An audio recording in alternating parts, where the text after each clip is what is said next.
और दोस्तों उस समय मुझे मेरा कॉन्फिडेंस पूरी तरह से फिर से ले डूबा। उस जिम में जाके मैंने केवल अपनी ज़िंदगी में टाइम पास करना सीख लिया। अलग अलग तरह के दोस्त जिनको मैं कभी जाना भी नहीं करता था, आज उनके घर पे मैं रात में सो रहा हूँ, पूरी तरह से पार्टियाँ कर रहा हूँ। अलग अलग प्रकार की लड़कियाँ मेरी दोस्त बन गई थी क्योंकि मैं सबको एक्सरसाइज सिखा देता था और वो सब बदले में मुझसे दोस्ती कर लिया करते थे। उसी बीच में बन गई मेरी एक फिर से गर्लफ्रेंड। बॉडी मेरी बिल्कुल भी ग्रो नहीं हो रही थी, 1% भी मेरी बॉडी। 2 साल के लिए मैंने अपने गुरु को छोड़ा और उन 2 साल में मेरी बॉडी 1% भी नहीं बढ़ी थी। इनफैक्ट अब आप आगे की कहानी सुनिए, बहुत इंटरेस्टिंग है। उसी दौरान मेरी एक गर्लफ्रेंड बन गई थी जिससे मैं बहुत ही ज़्यादा प्यार करता था, बट फ़र्क सिर्फ इतना था कि मैं उससे प्यार करता था और वो बस मुझे एक ट्रॉफी की तरह थोड़ा सा शो ऑफ करने के लिए कि देखो मेरे बॉयफ्रेंड की बॉडी है, तो इसीलिए उसने मुझे अपना बॉयफ्रेंड बना लिया था। हो सकता है वो मुझसे असली में प्यार किया करती थी, बट मुझे तो ऐसा कभी महसूस नहीं हुआ। और एक दिन आया जब उसने मुझसे ब्रेकअप कर लिया और मुझे ऐसा बिल्कुल भी समझ में नहीं आया कि क्यों उसने मुझे छोड़ दिया। और इस बात को लेकर मैं इतना डिप्रेस हुआ कि मैं और ज़्यादा गलत दोस्तों से मिलता चला गया, जहाँ पे मैंने सिर्फ ड्रिंकिंग, स्मोकिंग और पता नहीं कौन कौन सी चीज़ें कर ली। और एक ऐसा टाइम आ गया जब मैंने 1 साल तक, 2 साल तक जिमिंग को हाथ भी नहीं लगाया। मैं कभी जिम गया भी नहीं। और एक टाइम आ गया जब मैं वापस वहीं पहुंच गया जहां से मैंने शुरू किया था। अब मुझे जिमिंग करते हुए लगभग 3 से 4 साल हो चुके थे, लेकिन मैं वापस ऐसा लगने लगा था मानो ये कभी जिम गया ही ना हो। मैं जिम में जाता था और कुछ गलत करता था तो कल क्या है, लौंडे मुझे सिखा देते थे कि भैया आप इसको ऐसे करिए, ये आप गलत कर रहे हैं। ऐसे दिन देखे मैंने, क्योंकि उस समय मैं पूरी तरह से हार्ट ब्रोकन, डिप्रेस्ड और एकदम नशेड़ी हो चुका था। और मैं ये बात बोलने में बिल्कुल भी हिचकिचाऊंगा या शर्माऊंगा नहीं, क्योंकि आज मैं उन सब चीज़ों से बहुत आगे निकल चुका हूँ। फिर जब इन सारी बुरी आदतों ने मेरे दिमाग में अपना डेरा डाल लिया, फिर उसके बाद एक दिन ऐसा आ गया जिस दिन मैंने सोचा कि सार्थक अब बहुत हो गया।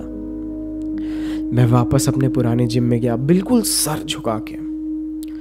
जाते ही अपने गुरु के चरणों में गिर गया, मैं लिटरली उनके पैरों में गिर गया और मैंने सबसे पहले ये बोला, सर मुझे माफ़ कर दो कि मैंने बहुत बड़ी गलती कर दी कि मैं आपको छोड़ के चला गया। जहाँ से मैंने शुरू किया था मैं उस जगह को पीछे छोड़ आया, इस तरह से जैसे मैं वहाँ का हूँ ही ना। लेकिन आखिर एक गुरु का दिल बहुत बड़ा होता है, उसने मुझे वापस अपनी गाइडेंस में ट्रेन करना शुरू कर दिया। खैर दोस्तों, मेरी इस जर्नी में वैसे और बहुत सारे दिलचस्प एक्सपीरियंसेस हुए हैं। तो दोस्त, मेरी इस कहानी से बस 2 या 3 चीज़ें आपको सीखनी बहुत ही ज़्यादा ज़रूरी है। सबसे पहली, कभी भी अपने गुरु को बिल्कुल भी डिसरिस्पेक्ट मत करना। भले ही आपने कितना भी महंगा पर्सनल ट्रेनर लिया हो दोस्त, कभी भी उनसे वेट वापस मत रखो। कभी भी उन्हें ये मत बोलो कि वेट लगा के दो। आपने भले ही उन्हें महीने के 50,000 दिए हों, लेकिन हमेशा उनके सामने आपको झुक के रहना चाहिए।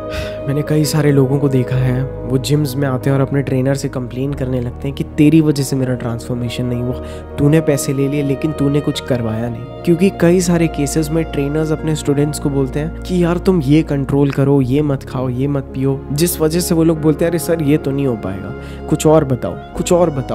ये करते करते उनका जो डाइट प्लान और वर्कआउट प्लान होता है वो ट्रेनर्स को इतना ज़्यादा लो लेवल का करना पड़ता है कि वो रिजल्ट्स नहीं दे पाते हैं जिनका वादा उन्होंने स्टार्टिंग में किया होता है। तो कहने का मेरा ये मतलब ये नहीं है कि ट्रेनर कुछ गलत बोलता है।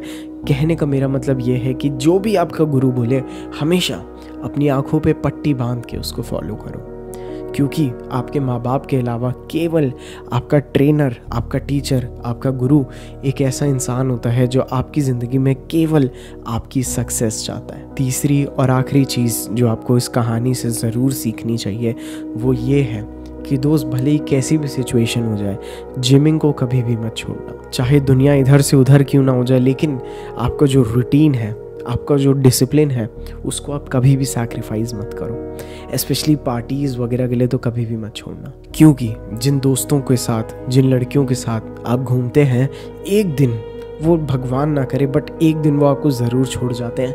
लेकिन उस पल जो आप मेहनत करते हैं, अपनी बॉडी बनाते हैं ना, वो बॉडी आपके साथ पूरी ज़िंदगी टिकती है।